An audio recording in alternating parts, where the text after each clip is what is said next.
Rap beef has always been a part of hip-hop culture. It's where competition turns into art. But these 10 feuds, they didn't just stay on wax. They bled into the streets, crept into courtrooms, and more than once, ended with someone staring down the barrel of a gun. Me and 50 stared each other in the eyes with guns drawn. These are the 10 historic rap beefs that nearly turned deadly. Let's begin with number 10, The Game versus 50 Cent. In early 2005, The Game was untouchable. His debut album, The Documentary, had just dropped, exploding onto the Billboard charts at number 1. Packed with hooks and verses from 50 Cent, it was the perfect West Coast-East Coast alliance, the raw charisma of Compton's newest star, paired with the commercial muscle of G-Unit's most feared hitmaker. On paper, it was the kind of partnership that could dominate the rap game for years. But behind closed doors, the foundation was already cracking. Game wasn't interested in playing the role of loyal soldier. He worked with Nas, Jadakiss, and other artists who had long-standing issues with 50 Cent, a direct violation of G-Unit's us versus them mentality. To 50, this wasn't just creative independence, it was disloyalty. Then came the breaking point. Live on Hot 97, with millions listening, 50 announced that The Game was gone from G-Unit. No warning, no private conversation, just a public exile. Word spread instantly through New York streets. Within hours, Game and his crew rolled up to Hot 97, demanding a face-to-face. Security tried to hold the line, but tensions were boiling. In the chaos, gunfire erupted. We had a out in New York in front of a radio station. A member of Game's entourage, Kevin Reed, was shot in the leg. Police locked the scene down, and G-Unit slipped out a back exit. The incident became one of the most infamous moments in rap beef history, not just because it happened in broad daylight at a major radio station, but because it showed how quickly industry drama could spill into real violence. And the fallout? Endless. Over the next few years, more than 100 diss tracks flooded the streets. Even years later, the jabs kept coming, like when Game mocked 50's upside-down Super Bowl performance, dragging his girlfriend Cuban Link into the feud. But in that winter of 2005, everyone in hip-hop knew this wasn't just a beef, it was a war that could have claimed lives. Next is number 9, T.I. versus Lil Flip. The early 2000s marked the rise of T.I., a young Atlanta rapper with chart-topping hits, street credibility, and enough swagger to crown himself the king of the South. It was more than just a catchy moniker, it was a declaration of dominance in a region overflowing with talent. But one voice in Houston wasn't buying it. Lil Flip, the self-proclaimed freestyle king, had his own claim to Southern royalty, and he wasn't about to bend the knee. What began as competitive jabs and verses quickly evolved into a public challenge. By 2004, T.I. was on Houston radio, openly questioning Flip's authenticity, suggesting his street credentials were more image than reality. For Flip, that wasn't just an insult, it was a direct hit to his identity in the city that built him. Then T.I. made a move that took the beef from lyrical to potentially lethal. He and a camera crew drove straight into Flip's Cloverland neighborhood, ready to expose him on film.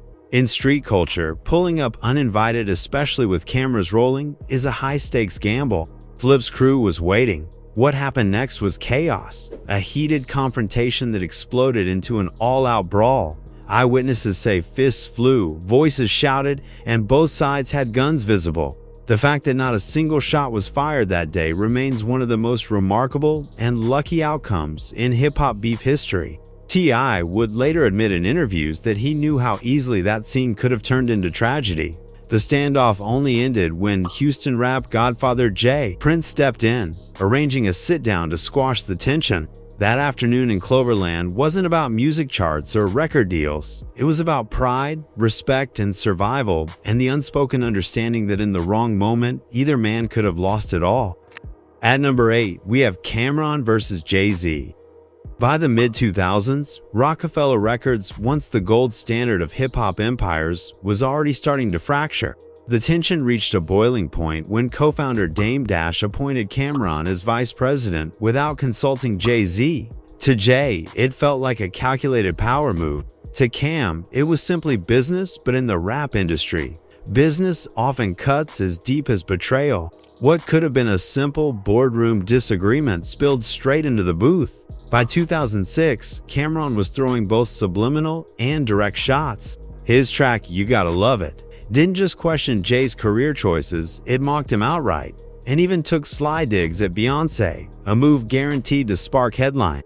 Jay-Z, never one to engage recklessly, responded with surgical precision on tracks like Dig a Hole, using coded jabs that called Cam's street credibility into question without ever saying his name outright. Then the beef left the studio. In October 2005, Cameron was shot in both arms while driving his powder blue Lamborghini through Washington, D.C. during Howard University's homecoming weekend. Police labeled it a carjacking attempt gone wrong. But in hip-hop circles, speculation swirled that the incident was linked to Rockefeller drama. Cam himself leaned into the narrative, dropping hints without outright accusing anyone. No evidence ever tied Jay to the shooting, and officially, the cases remained separate. Still, the streets remembered, and the whispers kept the feud alive for years. Even after public truces and interviews where both men downplayed the beef, Cam has never been shy about firing off the occasional jab, almost as if to remind everyone the past isn't forgotten. It stands as proof that in hip-hop, even corporate disputes can spiral into real-world danger, and sometimes those bullets are more than just metaphor. Moving to number 7, Ice Cube vs. NWA. They came from the same streets of Compton, bonded by the same reality, and together they changed music forever with Straight Outta Compton. But by late 1989, the brotherhood was broken. Ice Cube walked away from NWA, claiming that manager Jerry Heller was lining his own pockets while the group saw a fraction of the money they'd earned.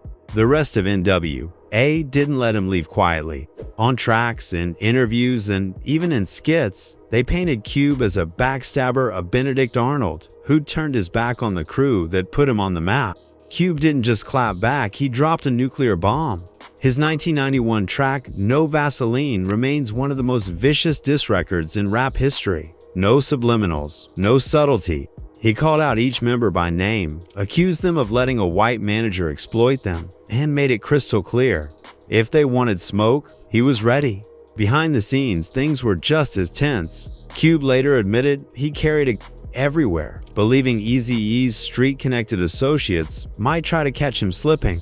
Whether the threat was exaggerated or entirely real, it was enough that industry insiders went out of their way to keep Cube and NWA members apart at events. The early 90s West Coast scene was already a powder keg. Gang rivalries, street politics, and millions of dollars were all in the mix. This feud could have easily spilled into territory. Years later, time and nostalgia softened the edges. Cube and Dr. Dre even shared stages again, rewriting the ending to one of rap's most infamous breakups. But in those years right after the split, this wasn't just a battle for respect or record sales, it was a cold war in hip-hop with the very real possibility of shit. Number 6 is Boosie Badazz vs. Webbie. In Baton Rouge, Boosie Badazz and Webbie weren't just collaborators, they were a movement. Their chemistry on tracks like Wipe Me Down and Independent helped define the unapologetic, street-driven sound of the South in the mid-2000s. Fans saw them as inseparable, two voices from the same struggle, turning local slang and stories into national anthem. But time in prison, money disputes, and bruised egos started to corrode that brotherhood. When Boosie was locked up on charges from 2009 to 2014, Webbie publicly stood by him, or so fans thought. By 2020, Webbie was airing grievances in interviews, hinting that Boosie had forgotten the people who held him down. Boosie didn't let it slide. He went live on Instagram, accusing Webbie of doing the opposite, never helping his family while he was in prison, and even sabotaging Boosie's shows by refusing to perform. He tagged Waka Flocka Flame, Yo Gotti, and others to back him up, turning the beef into a public trial on social media. Then came the part that sent a chill through fans. Boosie hinted, without naming names, that he was ready to put a bag on someone's head. In Baton Rouge, that isn't just rap bravado, it's street language for paying to have someone handled. And the city's history of violent rap feuds made it feel serious. They've kept their distance since. No public reconciliation, no nostalgic joint performances. For fans who watched their rise, it wasn't just the end of a duo, it was the end of a brotherhood that had once seemed bulletproof. And in Baton Rouge, when friendship turns to hostility, people know just how quickly words can turn into something far more dangerous. Now at number 5, Suge Knight vs. Diddy. The East Coast versus West Coast rivalry of the 90s had many faces, but none loomed larger than Suge Knight and Sean Diddy Combs. Death Row versus Bad Boy wasn't just music, it was a cultural fault line, with egos, millions of dollars, and street reputations at stake. The tension ignited at the 1995 Source Awards when Suge delivered a now infamous jab at Diddy's flashy, hands-on approach to his artists. Any artist out there who want to be a star, come to Death Row. The crowd roared, the air turned electric, and the industry knew the two camps had drawn battle lines. The feud escalated after Tupac signed to Death Row and unleashed Hit 'Em Up, a diss track that didn't just target Biggie Smalls, it named Diddy outright. Within months, both Tupac and Biggie were no conclusive evidence tied either camp to the but speculation became legend, cementing the idea that this wasn't just music beef, it was a street-level war. Then came the 2008 bombshell. In separate testimonies, Diddy's ex Cassie Ventura and his former assistant David James claimed that Diddy once grabbed and headed to confront Suge at a Los Angeles diner. According to James, they arrived ready for a showdown, but Suge had already left.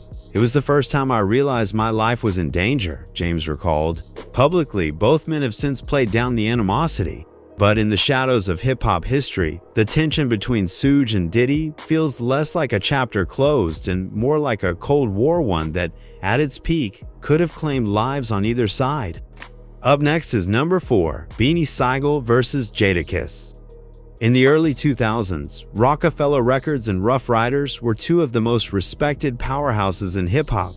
Both had loyal fan bases, heavyweight MCs, and deep street credibility. But when each label's most feared street lyricist, Beanie Sigel for Rockefeller, Jadakiss for Rough Riders, locked eyes on each other, it wasn't going to stay on wax for long. It began with Subliminal's quick, sharp lines on mixtapes that insiders knew were aimed at the other. But things escalated dramatically at Philly's Powerhouse concert in 2001.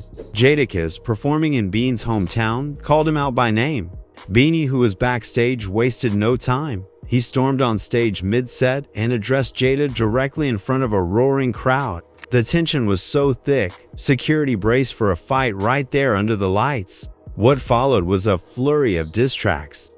Beans hijacked Jada's own, Put Your Hands Up, Beat to Spit Venom, warning, Got the Heat, I'm About to Work the Fifth, The Reverend Gotta Get a Hearse for Kiss. Jada answered with tracks laced with threats, rapping about having Beans murked in a day or two.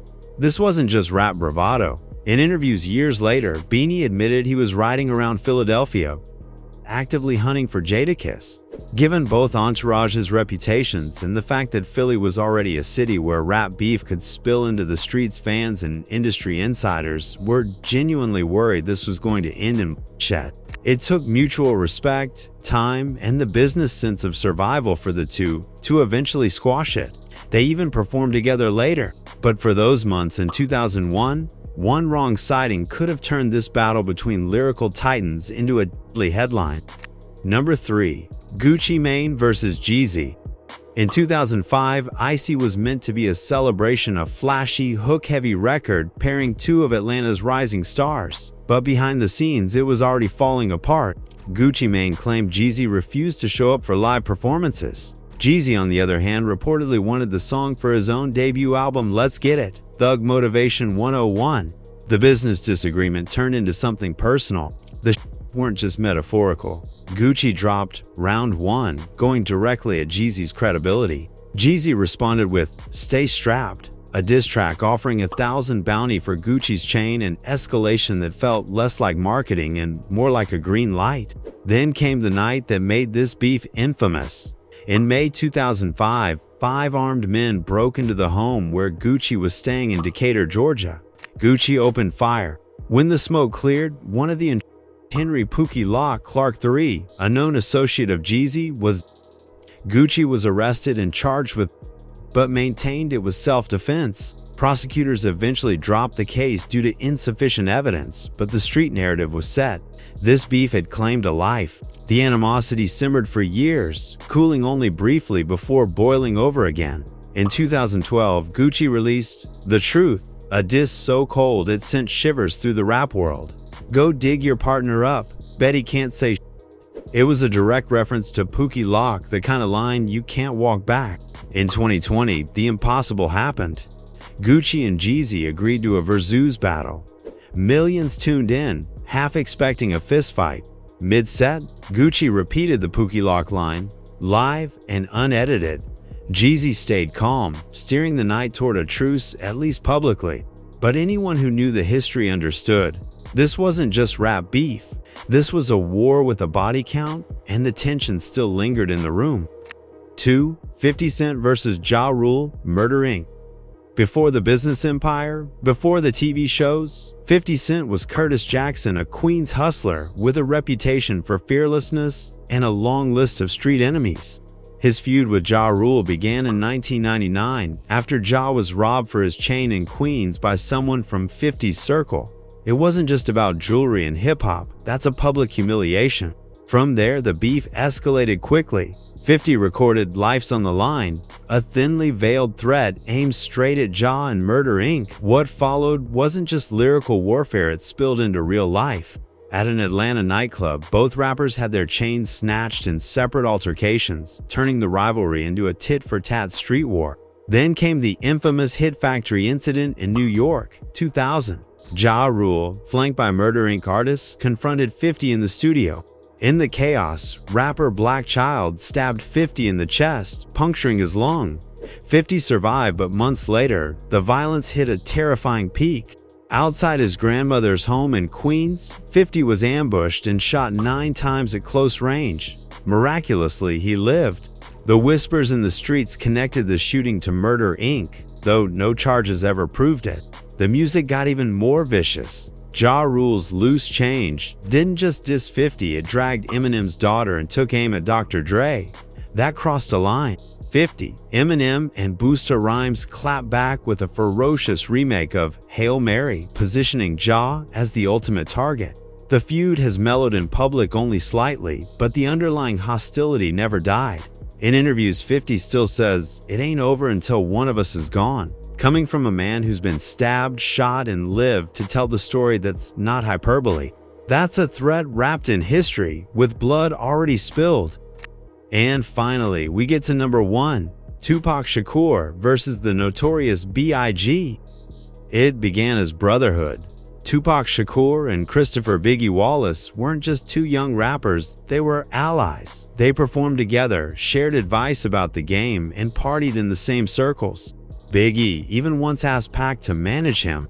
But on November 30th, 1994, everything shattered.